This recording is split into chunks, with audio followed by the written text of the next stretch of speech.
धाराशिव, लातूर, बीड स्थानिक मतदारसंघाच्या विधान परिषद निवडणुकीसाठी 18 जून रोजी सकाळी 8 ते 4 वाजेपर्यंत मतदान होणार असून या निवडणुकीत महायुतीचे बसवराज पाटील आणि महाविकास आघाडीचे महेश देशमुख यांच्यामध्ये मुख्य लढत होतीये। या निवडणुकीमध्ये 988, 499 पुरुष आणि 489 महिला असे एकूण 988 मतदार मतदानाचा हक्क बजावणार आहे। यामध्ये धाराशिव जिल्हा परिषदेचे 63, नगरपंचायत आणि नगरपालिकेचे 254, तर लातूर जिल्हा परिषदेचे 69, लातूरमधील नगरपंचायत आणि नगरपालिका तसेच महापालिकेचे 298, तर बीड जिल्ह्यातील नगरपंचायत आणि नगरपालिकेचे 304 मतदार मतदान प्रक्रियेत सहभागी होणार आहे।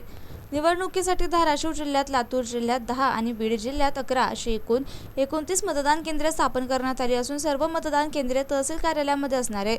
मतदान प्रक्रिया सुरळीत पार पाडण्यासाठी धाराशिव येथे 9 मतदान केंद्राध्यक्ष आणि 36 मतदान अधिकारी, लातूर येथे 11 मतदान केंद्राध्यक्ष आणि 44 मतदान अधिकारी, तर बीड येथे 12 मतदान केंद्राध्यक्ष आणि 48 मतदान अधिकाऱ्यांची नियुक्ती करण्यात आली आहे। तसेच राखीव कर्मचाऱ्यांचा यात समावेश असून निवडणुकीवर देखरेख करण्यासाठी धाराशिवमध्ये 4, लातूरमध्ये 5 आणि बीडमध्ये 5 असे एकूण 14 झोनल अधिकारी नियुक्त करण्यात आले आहेत। संबंधित जिल्ह्याचे उपविभागीय अधिकारी हे जबाबदारी सांभाळत असून पहिल्या आणि दुसऱ्या टप्प्यातील प्रशिक्षण पूर्ण झाले असून 17 जून रोजी अंतिम प्रशिक्षण आयोजित करण्यात आले असून मतदानासाठी आवश्यक साहित्याचं वितरण 17 जून रोजी जिल्हाधिकारी कार्यालय येथून करण्यात येणार आहे।